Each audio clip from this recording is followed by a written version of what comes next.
own time. Appreciate it, guys. We have a very, very special person today. Where do you think he's from? You all know it. Come on, type it out in the chat box for me. Which university do you think is from? A very, very liberal institution is here from the prestigious Krea University, guys. And any idea where is it located? Right. Near, close to our state, our very neighbor, Andhra Pradesh. It's at the Sri City at Andhra Pradesh. And we have Mr. Nirmal. With, you know, the moment I request him to be here, his consent is there. I feel even before that, even before I ask, is ever ready to help us with imparting lot of futuristic knowledge on liberal education. Is going to explain that to you guys. And to tell you a few words about Mr. Nirmal Joseph, he's a client success expert with 6 years of progressive experience in business development and enrollment management. He is highly motivated with experience in developing strong relationships with students and parents and involving interaction with prospective candidates. He has cross-industry experience working with IT, publishing houses and universities. He is passionate about helping students to make informed decisions for their higher education. He has completed post-graduation in marketing from Loyola College, Chennai. So let's invite Mr. Nirmal Joseph from the Krea University, and he's going to talk about careers in liberal arts and sciences. Over to you, Mr. Nirmal. Brilliant. Thank you so much, Vijay, for the warm introduction. Very excited to be here. I wish I could see the students' face, but I understand we are in a webinar mode. Very warm welcome to all the students. Very excited to be here. I'm hoping that everybody is like cheered up for the new academic year start. At the same time, you know, we all know that we're living in the times of major transition, right? Obviously, the country is remaking itself, and you are in a very important time of your life, where you're in 11th or 12th, where you're expected to make informed decisions about your choices in the higher education space when it comes to your majors and minors, or also the background that you would like to take up in 11th and 12th, right? So it's a very important stage that you are in right now. You know, parents always say, you know, you have to get through your 10th, then it's going to be easy. Then you have to get through your 12th, then it's going to be easy. Then it's college. So how do you make all these decisions is a very interesting question. And we always need to revisit our thought process and our interest towards certain fields and identify what are the best opportunities that may be there in the market, right? So having said that, let me go ahead and share that screen.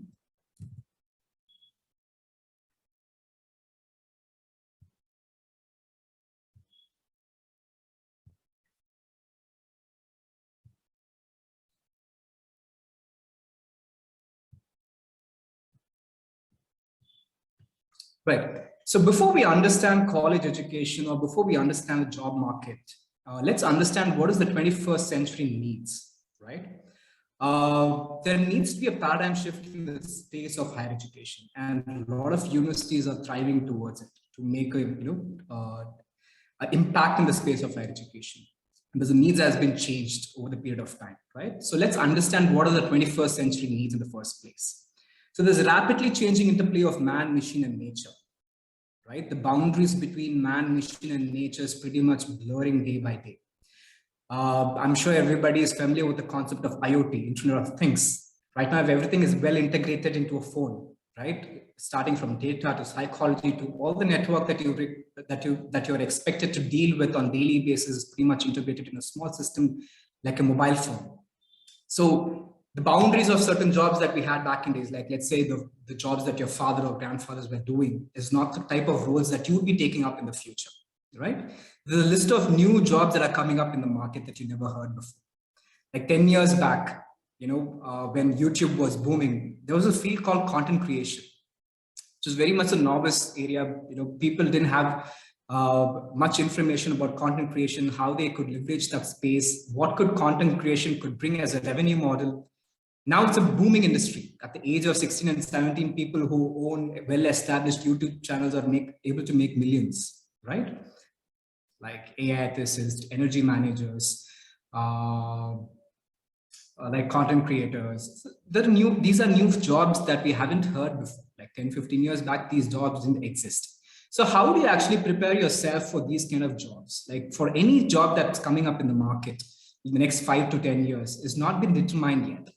I don't know if you guys are following World Economic Forum, right? World Economic Forum states by 2030, almost 85% of the 85% of the jobs that are going to be in 2030 have not been invented yet. So if jobs have not been invented yet, how would you actually prepare yourself for those kind of roles, right? So what kind of an education module, what kind of a courses are you expected to take to equip yourselves to meet the needs of tomorrow? It's something that students at this age needs to think.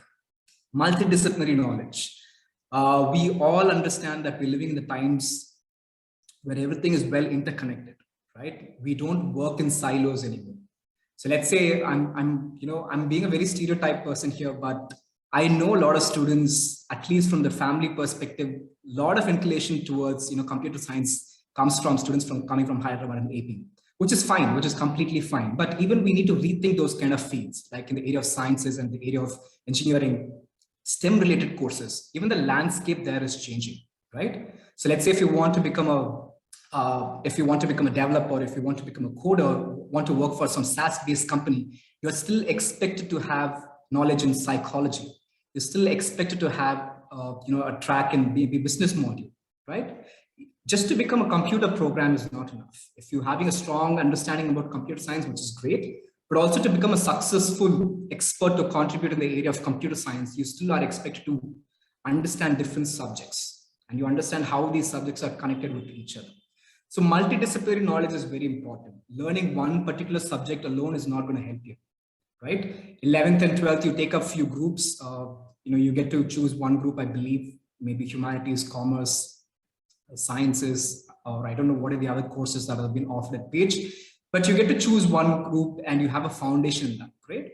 When you move to your college, what happens is you furthermore silo yourself by taking one particular area. So let's say someone who's really interested in BTech ends up doing X number of courses, which is relevant to one specific field, or someone who's really interested in commerce, wants to do BCom course, is going to be studying subjects and courses related to commerce alone.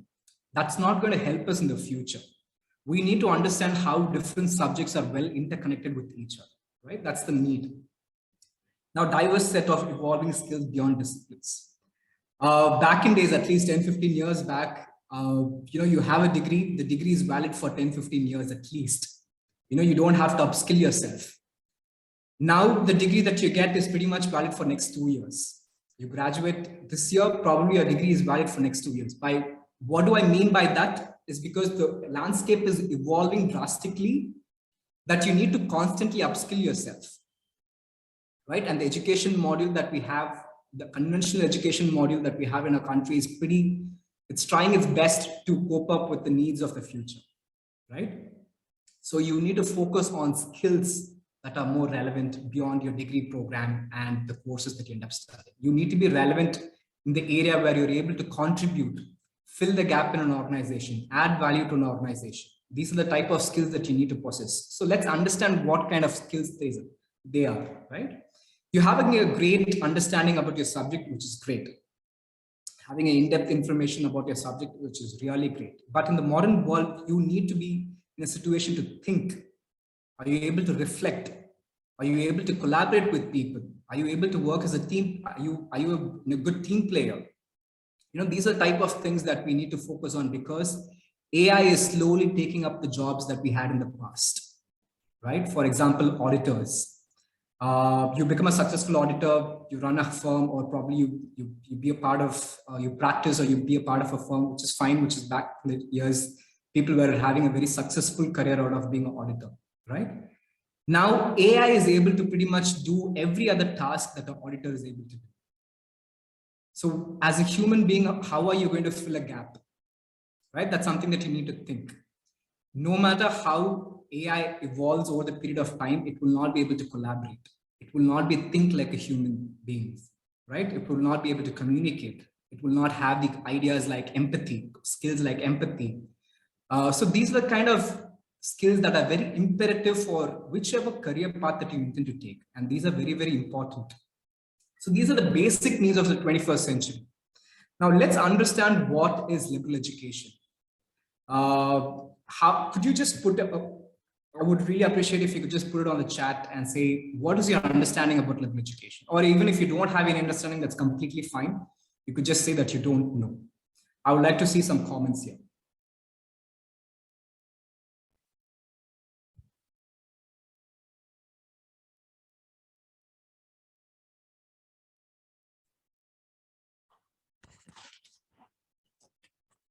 Guys, please get up and put some comments on the chat box. Come on.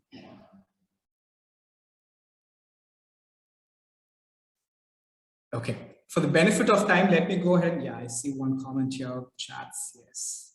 Not sure, no idea, sir. Perfect, that's completely fine. We start from there, right? When we agree that we don't know something, then that's a good place to start with. So now that you're in 11th or 12th, you're thinking about certain course, certain degrees, right? Let me introduce what liberal education is to you. Liberal education is a holistic learning model. It's a pedagogy by itself, where students could exercise learning different streams at the same time. I mean to say a student who's really interested in science could pursue science along with humanities. A student who is interested in humanities could pursue humanities and arts at the same time. There's no limitations in choosing subjects of your interest, right? It gives you that flexibility to exercise and learn multiple disciplines of your choice in a very simple term, okay? And there are a lot of misconceptions when it comes to liberal education. People usually think it's something to do with liberal arts, or when they say liberal arts, they hear the word arts and they assume that's something to do with arts courses, right? Which is actually not true. Liberal education is a way of learning approach. It's a paradigm altogether, right? Under liberal education, there are various divisions and streams that you could explore, like pure sciences, arts, humanities, etc., right?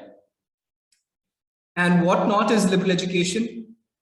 It is not determined by any degree. It is not determined by your foundation in your 11th and 12th. It is purely determined on your interest, right? And it meets the needs of the future. It prepares you for the upcoming market or for the evolving market. So I would like to go through certain job roles that are trending in the market right now. For example, AI ethicist that you're able to see on the screen. So this is one of the upcoming job roles that has a high amount of demand. To be a successful AI ethicist, you're expected to have a background in philosophy. You're expected to understand history and mathematics. Right? It has 3 different fields altogether. You need to understand these 3 different fields to become a successful AI ethicist. Now, this is how all the jobs are in the making are right now.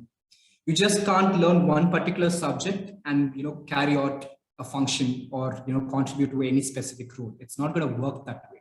The times are changing, right? For example, content creator. One more thing. Having a strong understanding about English, psychology, content creation, on the end of the day, you're contributing to the end consumer, maybe in the form of YouTube, LinkedIn, Instagram, or media. Any other way, you need to understand the pulse of the end audience, right? So understanding psychology is very important. Economics, business, understanding the business aspect of content creation and how to monetize content. So these are the type of skill sets, subject knowledge you're expected to have even to contribute to a field like a content creator, as simple as that. So the jobs, to put it in very simple words, the jobs that are making right now, it expects you to understand different streams. So having an ideology about one, having an in-depth information about one specific subject alone is not going to take you to places. It will get you to somewhere, but it's not going to help you in the long run, right? With that, I would like to introduce Krea University to you. My name is, like Vijay said, I'm Nirmal Joseph, but I represent Krea University in the capacity of outreach manager. And Krea University is a liberal education university which offers courses in liberal arts and sciences, right? Now, people from different walks of life have come together and have identified there needs to be a paradigm shift in the space of higher education. Now, we have people like Raghuram Rajan, Anand Mahindra, T.M. Krishna, Mr. N. Vagu. people coming from diverse background have identified there needs to be a change, drastic change in the space of higher education, and they have started Krea altogether. And under Krea University, we started back in 2018, and 2019 is when we recruited our first cohort. Under Krea University, we have two schools.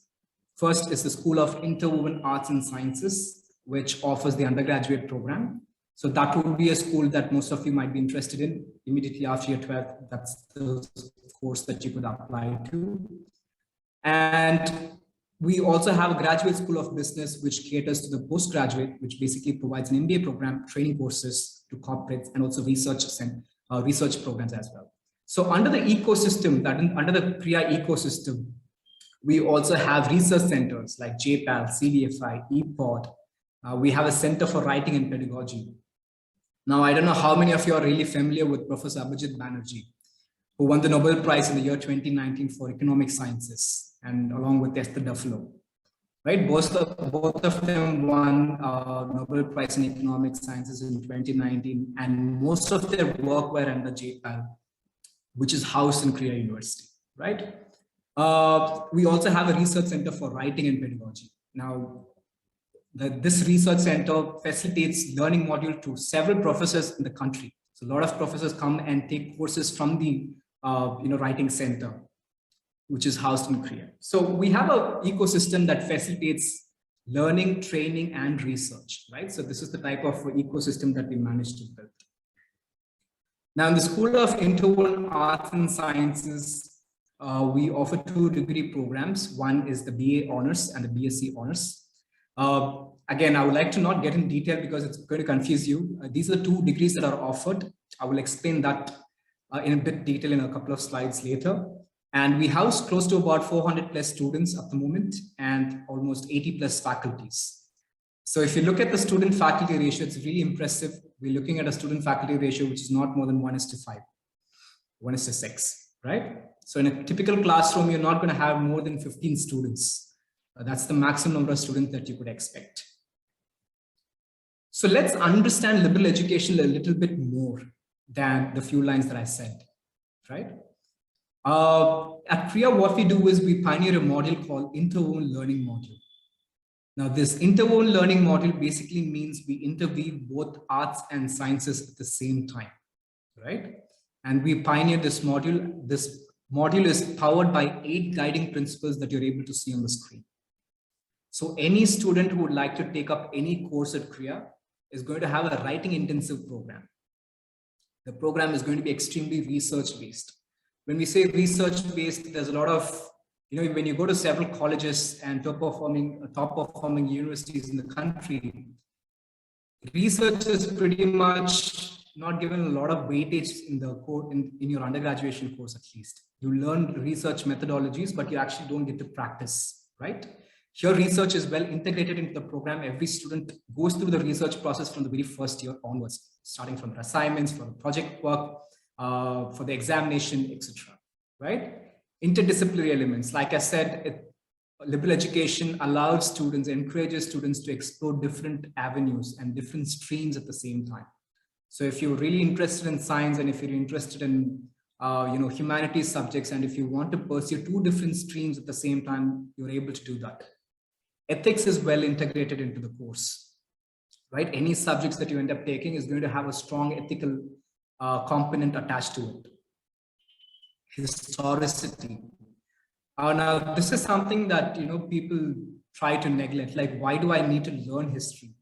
If I'm not a history student, if I'm not a politics student, why is it necessary for me to learn history, right? So this is where we understand liberal education in depth. Let's say for a student who is really interested in science, like pure science, let's say someone who's really interested in quantum physics, maybe, right? Understanding Einstein came up with E is equal to mc squared, which is really great. We understand energy equals matter. But understanding the historicity of that formula is really important, right? Understanding the historicity of science and experiments allows you to understand the pattern, determine the pattern, recognize those kind of patterns. With that, you'll be able to make informed decisions through your invention as well, right? So that's well integrated to any course that you end up taking. Now, data analytics. Now, I know a lot of students who try to evade math. Not everybody is really fond of math. Some students try to evade math after the 10th. Some students try to evade math after the 12th. We understand that, but let's collectively come to a conclusion that some aspect, some capacity, you're expected to deal with numbers, irrespective of whichever field that you end up taking, right? Even if you want to become a musician, an artist, you're still dealing with numbers, right? Like if you want to monetize your art, if you want to sell, if you want to understand the market, like let's say how are you able to scale your tickets sales? As simple as that, you need to understand data, right? Data always helps you to make progress in the area of field that you work. So understanding how data plays an integral role in the career opportunity or the career space that you would like to explore is something that is well integrated in this module, right? Immersive learning is also an integral part. Learning at Krea is just not confined to classrooms alone. To any liberal education institution that you go, just not Krea, any liberal education that you end up going, most of the liberal education has a residential program. And the reason being there is the learning is just not confined to classrooms, right? There's a lot of opportunities. There is a lot of work. There's a lot of opportunities that you could explore outside your classrooms, and learning happens throughout the day. It's just not confined to 3 to 4 hours of classroom learning alone, right? And also understanding the unanswered question. Now, this is very important for all of us to understand. Doesn't matter which university you go to, doesn't matter which college you go to, doesn't matter which degree program that you have cleared. There's always going to be some sort of unanswered questions that's going to come your way, right? And how are you going to be really comfortable answering these kind of questions? Just because you hold a great degree, just because you come from a privileged college, does not mean you would have the answers for everything, right?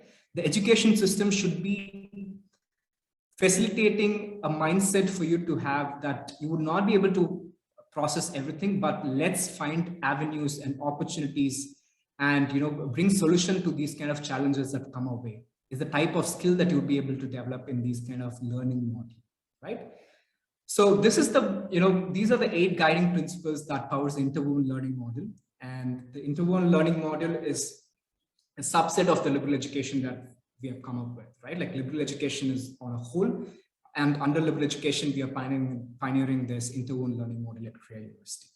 Okay, and let's understand, imparting skills and understanding different subjects at the same time and imparting these kind of courses is not joke, right? It's not going to be an easy task for anyone. So Krea managed to recruit and source, people with diverse expertise. For example, if you see Professor John Matthew, like he has expertise in history, biology, geology, anthropology, and history of science.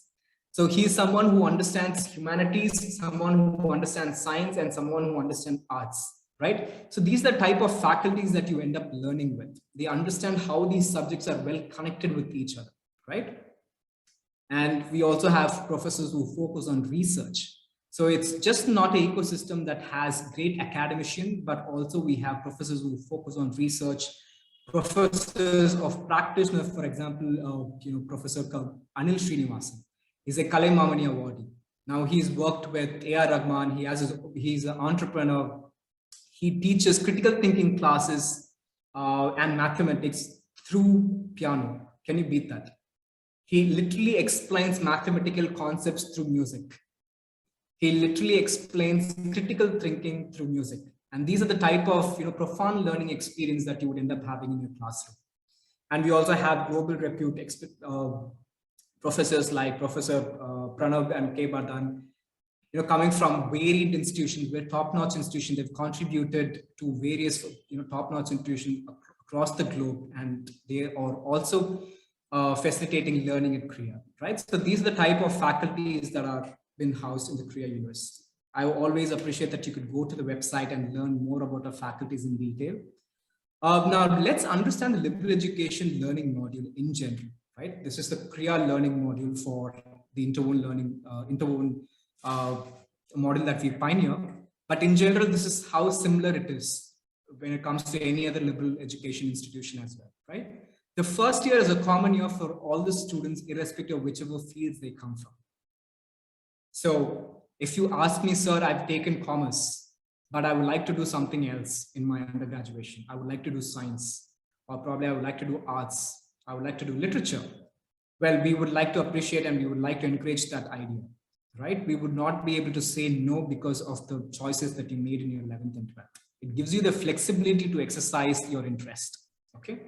Now, the first year is going to be a common year for all the students, irrespective of whichever fields that you come from. The first year is bifurcated into two halves where we impart skill courses and core courses. By the end of the first year, you get to choose your major and minor. Major basically meaning the primary focus of studies. So let's say someone who's really interested in psychology. If they want to take psychology as a major, then they end up having 12 to 14 courses under major, under psychology as a major. And if you take the same subject psychology as a minor, then it's going to be 6 to 8 courses. Basically, the course load is going to be compromised in your major and minor. That's the basic difference.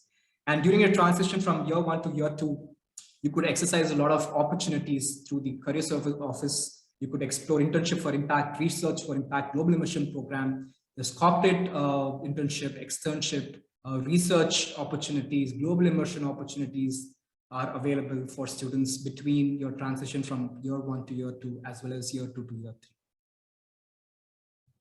I would like to quickly go through some of the, I see a lot of students saying, I hate math. Yes, we understand that. We hear you. We empathize with you. But you need to have some, when we say math, we're not trying to understand, we're not trying to drill the mathematical equation out of your head, right? Most of the math that we learn in your 11th and 12th or even in the college may not be applicable in your real-time world under the capacity that your role is in the world, probably any career path that you intend to take. All the mathematical equations that you learned is not going to play a major role, but understanding what are the concepts that has a major impact in the role that you will be taking is something that is very important, and that we should not be able to skip, right? That's what I mean to say that we can't evade math no matter how much we eat it. So these are the type of courses that you would be end up doing in the first year. Again, mathematical reasoning is also a course. So even if you haven't done math in 11th and 12th, it's completely fine. It's still a safe environment for anyone to exercise mathematical reasoning. It helps you to determine equations in a better manner, understanding how these numbers are connected to the theory and how these numbers are connected, and will be able to add value to your questions that you're trying to brainstorm through. These are the type of reasoning, mathematical reasoning courses that you end up doing. And literature and the arts, creative expression, these are all thematic courses. When I say thematic, all these courses that you see under core courses are basically well connected with each other, right? For example, creative expression as a course is connected with literature and the arts. You learn each and every course under the house of the other course, right? So that is, in school, what happens, we all understand science as a subject, history as a separate subject, right? Which is how we learn, which is how we try to understand subjects in a different module altogether. Now, these subjects allows you to understand a field from another field. That's what I'm trying to do. And a set of skill courses, which are basically transferable in nature, would also be imparted in the first year. Now, these are all skills that you could pretty much carry in any career path that you intend to take, right? If you want to become an auditor, if you want to become let's say SAS expert, if you want to become a educational academician or professor, or any role, right? Like these are courses that you could pretty much have up your sleeves. And this is a year that has not been compromised for any student. You expect to complete all the subjects that you saw on the screen. From the second year onwards, you get to choose a major and minor. You get to choose one major and one minor. Again, you need not have a background in any of the major that you're interested to do. You could pretty much take up any course that really interests you. If you don't have a background, so let's say some student says, I come from a pure science background in I come from a very pure science background in 11th and 12th, but I would like to study maybe literature. I would like to study maybe history. That's completely fine. We make sure there are a few bridge courses that have been given to students who don't have relevant background, right? So in that way, you're able to cope with the program. So you could pretty much combine any subject of your choice. There is no limitations or restrictions when it comes to choosing subjects and having those combinations as well. You could pretty much combine any subject of your interest, and you could pretty much choose any subject of your interest. And liberal education gives you that flexibility, right? And these are pre-curated joint majors that we have curated. When we say joint majors, these are basically joint majors that we are curated based on industry requirements and demands. Students of these joint majors are able to attract certain job roles that are high in demand, right? Industry has a lot of requirement for students having these combinations. For the usual major and minor, you could pretty much, you're able to make a sensible understanding about why you would like to do those two subjects of your degree, right? So apart from your academics, there's a lot of opportunities. Like I mentioned, you get to do a social impact internship, research internship, global projects. You also get to do a work study program. So a student who's joined Krea University who would like to take up any role within the ecosystem can apply and make some money within the ecosystem, and also learn certain skill sets as you're studying, right? Externship, industry internship, and immersive learning is all part of your curriculum. So you're just not learning. There's a lot of avenues that you could go and explore and learn, right? And also to focus on research. I said a lot of emphasis is given in research when it comes to liberal education. Without research, we will not be able to go forward in anywhere, right? We need to understand the place where we are today in aspects of science or technology is all based on some sort of research at some point in time, right? So again, if someone is really interested in research, you could pretty much find your niche, and the ecosystem would be able to facilitate that opportunity, or they would be able to curate such opportunity for your interest. So our students have done research work in the area of quantum physics, drug design, biological sciences, philosophy, communications. So in case if you have a unique interest and if you like to do research work in that area, you could still find research opportunities. And you also get to collaborate with our professors, faculties. They are being funded by the university to conduct research on certain areas. You could collaborate with them and work on research papers as well, right?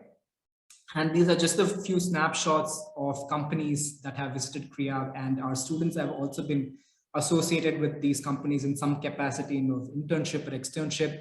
Now we have the first outgoing batch. The batch that we recruited in 2019 has completed the third year. The placement report would also be out very soon. But these are the list of companies that our students have managed to find opportunities from, right? And we partnered with some of the best institutions across the globe, like Stanford University, King's College London, the Chicago School of Professional Psychology. So each and every partnership offers a unique opportunity for students, right? Some of the partnerships focuses on master's progression. Some partnership focus on faculty exchange. Some partnership focus on summer program and global immersion program, and even for research work. So each and every institution offers a unique opportunity, and you could pretty much go and explore this opportunity with the help of the Career Service Office. So like Mr. Vijay said, the campus is situated in Sri City, very close to where you are right now. Furthermore, to add, it's very close to Chennai. It's just 70 kilometers from the north of Chennai. Sri City is a special economic zone. It's a smart city, and just a snapshot of companies that are situated in Sri City, right? When we say it's the outskirts, it does not mean it's in a deserted place. It's a smart city. There's a lot of global, reputed companies have been established there. Some images that some entertaining, some places that you could go and visit in and around Sri City would be Tada Falls, Pulicat Lake. Sriharikota is also just about a 1 hour drive from the campus. Again, Chennai is just 2 hours from the campus. Tirupati is there, Srikalahasti. So these are the places that are very close to the campus though. And this is the campus. We have a 40 acres, beautiful campus, out of which only 8 acres is the built up area. So there's a lot of space in the campus. It's a very lushy green campus.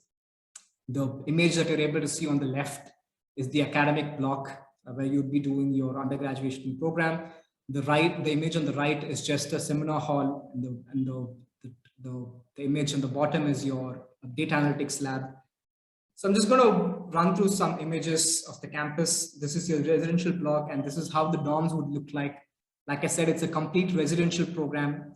All the students are expected to stay on campus, and they have a 2 sharing accommodation along with attached bathroom and toilet, and with air conditioning, right? So it's pretty much, it feels like as if you're living in a resort. All you have to do is just focus on your academics and maybe on your other skills and interest to facilitate the learning model, right? So and a few more pictures, the amphitheater, the student lounges. We have a very diverse student crowd coming from different parts of the country, almost from 52 cities. So you don't have to have an understanding that it's a university in Andhra Pradesh does not mean you're going to have only student groups coming from the southern part of the country, right? We have students from Northeast, we have students from the North, we have students from Middle East, Africa, even from South African countries. Yeah, so few more pictures, and we also have our own solar panel installed here, and we generate power and provide it to the Andhra Pradesh government, and we receive power from, in subsidized price. Few more images from the canteen, the sports facilities that we have. Krea, facilitates sports in all aspects. Like you could find opportunities to exercise your cricket, in case if you're really interested, football, volleyball, basketball, name it, you have it. Except for swimming pool, we pretty much have all the sports covered on campus, right? The gym for the fitness freaks, the spa. We also have wellness center, mental wellness center, which is available 24/7. We understand, over the times, things have changed and people are battling with a lot of depression these days. So we have wellness support on campus 24/7 in order for you to have therapy sessions as well, right? The student life on campus is really vibrant. There's a lot of opportunities outside the classroom. We have close to about 18 plus clubs on campus that you could exercise. Any interest that you have, you could find opportunities from these clubs. And if you don't have any club of your interest, then if you have a unique interest and if you're able to attract like-minded people, then you could also start your own club on campus, right? It could be of any idea and the university will fund for it. So like I said, we have students coming from 50 plus cities, 18 plus states. We have close to about 254 young students recruited from different socioeconomic background, different curriculums, different state altogether. So it's a very diverse background. So you're just not having one sort of peer group. Peer group learning is very, very important, right? So that's the diversity that Krea gets to offer. And we have a very selection mindset when it comes to students. What we're trying to do is we do not try to recruit students just based on their academics alone. Liberal education has lots to offer. So we look for holistic evaluation or selection process. We appreciate creativity in students. We appreciate open-mindedness. We appreciate curiosity, empathy, teamwork, along with academics. Academics is important, but it's not the deciding factor alone, right? In my experience, I've seen students who have about 95% who haven't made it to the program. At the same time, students who have about 75% who are skilled in other areas are able to make it to the program. So we have a selection mindset.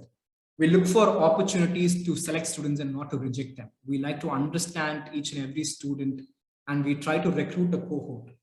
The reason we try to recruit a cohort is because we want to understand and that each and every student is able to contribute to the learning experience for another student on the campus, right? So that's the reason that we look for recruiting a cohort. With this, I'll stop. I'm sure a lot of you might have questions related to liberal education or any other questions related to the course or the university or in general about the landscape of the jobs in the future. I would be happy to take those questions. With this, I'll stop sharing my screen and we could take some questions.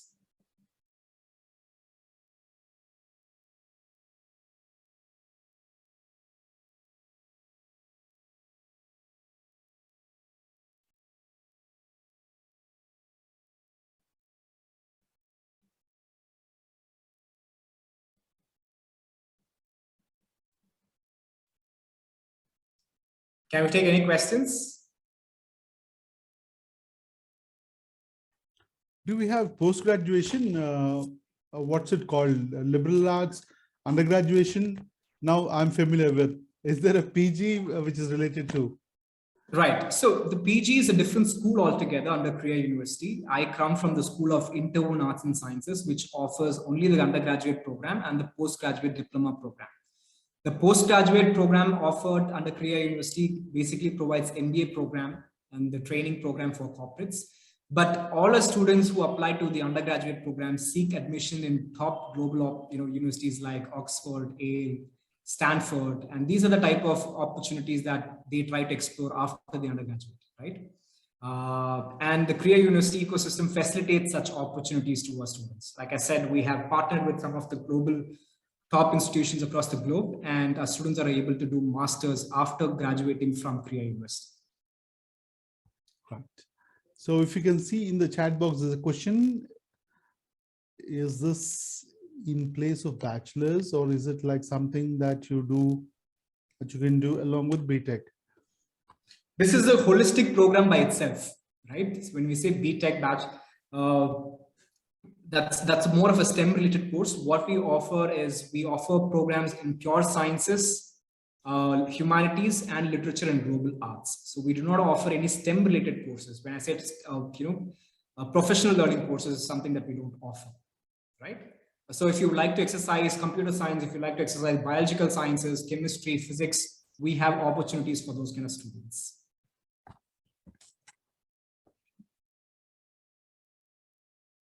Right, so the admission process is really interesting. We have two stages. The first stage is an online application. Like any university, you just go to the website, fill in all the necessary information, like your academics, 11th and 12th. And there's an important essay writing component to it. You write an essay based on who you are. It's just not a typical college essay that students end up writing. We want to understand you beyond your academic achievements, right? So you write a personal story based on all these aspects. We evaluate your online application. Then we invite you for a stage 2 selection process. Now, I would like to tell you, just like how our program is very unique, we also have a very unique selection process, right? The second stage of the selection process is what we call it as Krea immersive case study, by which we spend almost 6 to 7 hours with the student. There's a lot of activities in selecting a student, right? One is going to be a case study. So before the KIC, what happens is you will be a part of a small group of students who have applied in that particular cycle to Krea University. There would be icebreaker session. Each of you get to know each one, understand their strength and weaknesses and the area that you'd like to contribute.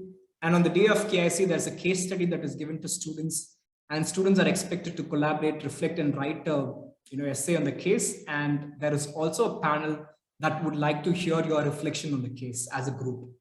So this happens, post which there is a very casual conversation that happens between the candidate and the faculty, right? It's not a typical interview. It's a conversation, very relaxed conversation that happens it could be based on the case study. It could be based on the personal story that you wrote, or for any other topic that they would like to come up with. And after that, there's going to be a logical reasoning and aptitude test for 30 minutes. So any student who has done math until grade 10 would still be able to do a fair job in it, right? So based on all these parameters, we evaluate a candidature, then we extend the offer to students.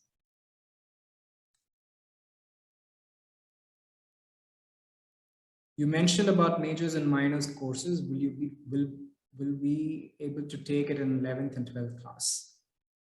11th and 12th class. So again, I think that, Vijay, I think that's a question for you.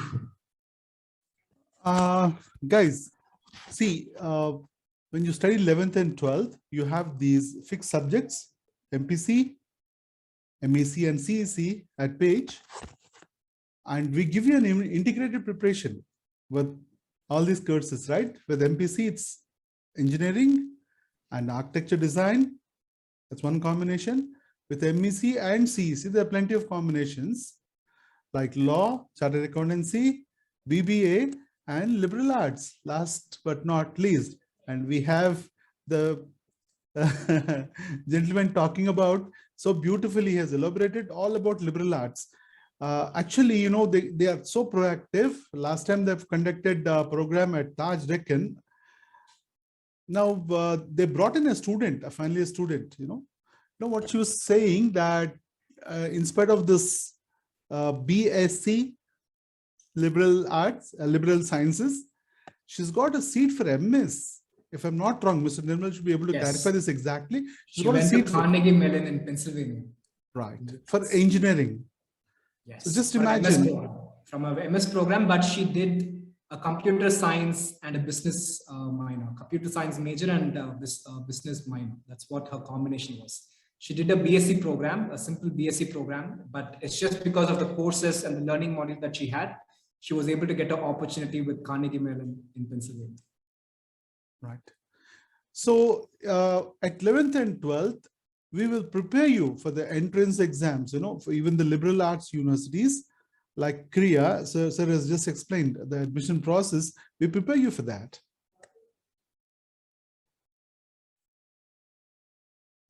Brilliant. Any more questions?